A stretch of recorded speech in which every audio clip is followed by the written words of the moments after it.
اليوم إن شاء الله راح أعمل معكم الكيك البرازيلية. طبعا شفت الترند قلت لازم أجربها معكم. وصفة ولا أروع. وراح ناخذ المقادير ونبلش في طريقة التحضير. عندي 3 بيضات، ملعقة صغيرة من الفانيلا، ملعقة كبيرة من البيكنج باودر، كوب من السكر، نص كوب من الزيت، كوب من الحليب السائل بدرجة حرارة الغرفة، 3/4 الكوب من جوز الهند الناعم، وكوبين من الطحين. مكونات بسيطة وسهلة، ويلا نبلش بطريقة التحضير. وهلأ راح أجيب الخلاط، راح أضيف 3 بيضات بدرجة حرارة الغرفة، ملعقة صغيرة من الفانيلا،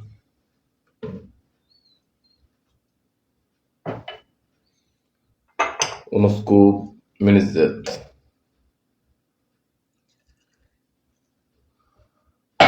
راح أخفقهم كتير منيح وبعدين أضيف باقي المكونات. هون خلطت البيض مع الزيت مع الفانيلا، شوفوا ما شاء الله قوام كريمي. هلأ راح أضيف كوب من السكر، وراح أضيف كوب من الحليب. هون صارت كل المواد عندي بالخلاط، وهلأ راح أخلطهم لحتى يدوب مع السكر. وآخر إشي راح أضيف مكون جوز الهند، بخلطه مدة دقيقة وبكون القوام عندي جاهز. وبجيكم بالخطوة اللي بعدها لحتى نضيف الطحين والبيكنج باودر. هون راح أضيف جوز الهند. هلأ خلطت كل المكونات السائلة عندي، البيض، السكر، والحليب. راح أضيف 3/4 الكوب من جوز الهند وخلطة خفيفة بالخلاط. وهلأ الخليط السائل صار عندي جاهز. شايفين ما شاء الله قوامه ولا أروع من هيك. وهلأ طبعا بحتاج إني أضيف المواد الجافة. المواد الجافة هي عبارة عن معلقة كبيرة من البيكنج باودر مع كوبين من الطحين، نخلطهم مع بعض وبنحركهم كتير منيح، وبنضيفهم على دفعتين أو 3 دفعات لحتى الخليط يضل معنا ناعم والتحريك يكون بنفس الاتجاه. وهلأ راح أضيف نص الكمية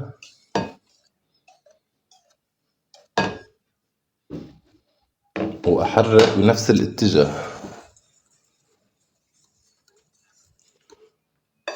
وشوي شوي لحتى الهواء اللي كسبناه ما يطلع، تطلع مع الكيكة هشة وإسفنجية.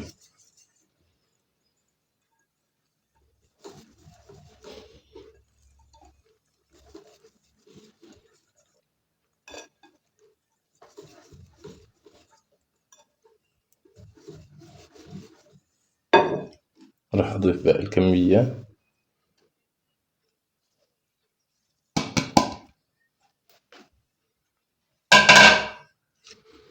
وراح أحركهم. نتأكد إنه الطحين اختفى من الخليط وما في كتل لحتى يطلع معنا الكيك ناجح.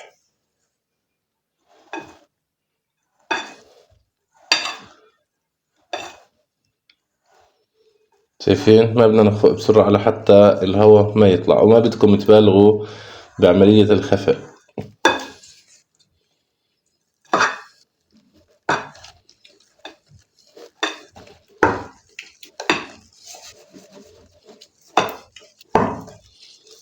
هيك صارت عندي جاهزة وخفقتها وكل أمورها تمام. وهلأ راح أجيب البايركس اللي بدي أحطه فيها. وهلأ عندي البايركس، طبعا أنا بطنته بزيت وشوية طحين، وفيكم تحطوا ورق الزبدة الجهتين بزبطوا. هلأ راح أدير الخليط عندي.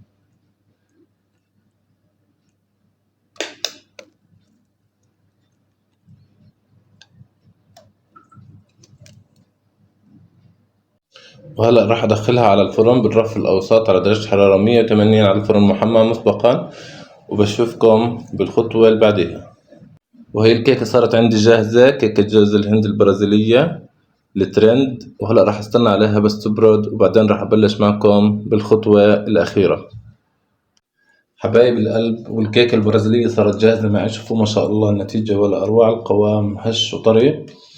هلا راح أحضر للصوص لحتى نغلفها بالصوص اللي عندي.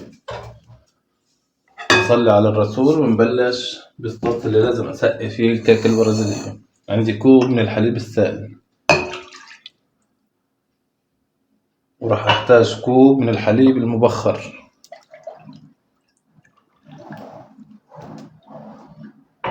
طريقته كتير سهلة. وكوب من الحليب المكثف،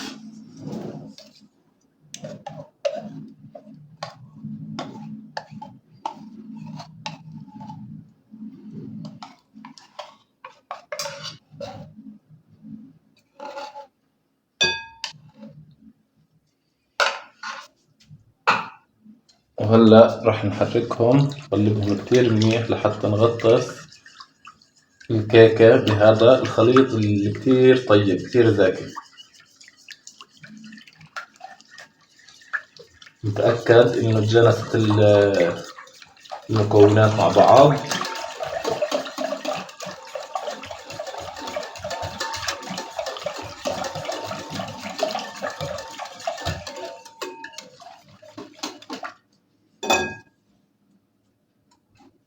هلا الصوص صار عندي جاهز. راح اجيب الكيكة، راح اقطعها بشكل متساوي.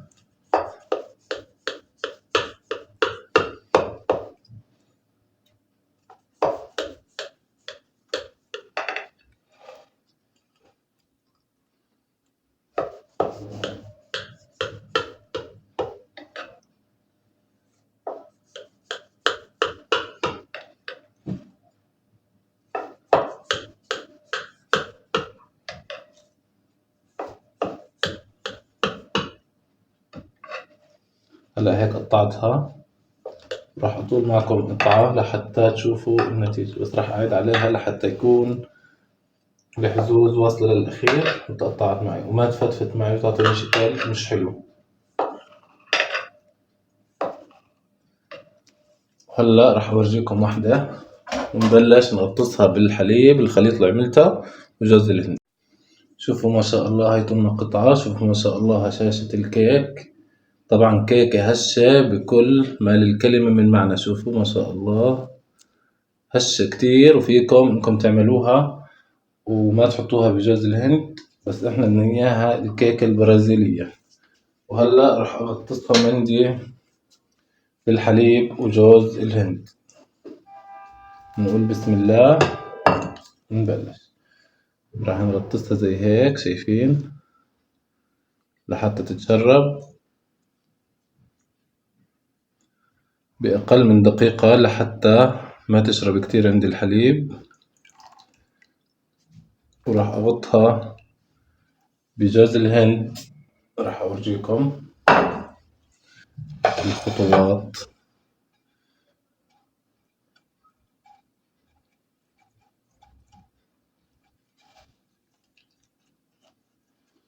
غلفوها كتير منيح بجوز الهند. شايفين أنا عندي الأطراف كلها تغلفت من الأسفل من فوق، بتأكد إنه كله تغلف. وطبعا راح أحطها بالقصدير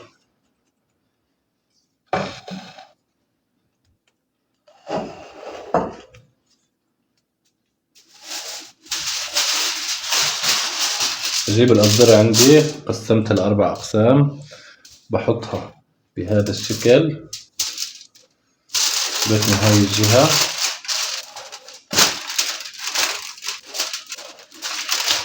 وبجيب كمان هاي الجهة زي هيك بس من هاي.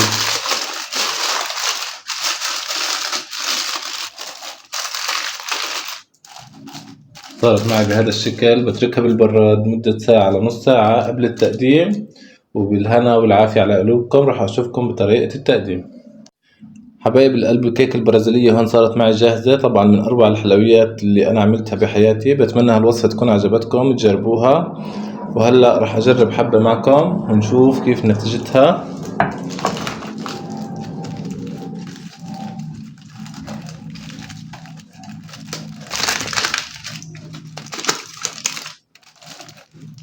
من أذكى الحلويات اللي ممكن انتو تعملوها وما راح تندموا صدقوني وعن تجربة. وهلأ راح أقسمها معكم وأورجيكم قديش هشة مسقسقة بالحليب، سقسقة كتير زاكية. جربوها وقولولي رأيكم بالتعليقات. بشوفكم بوصفة جديدة وبفيديو جديد.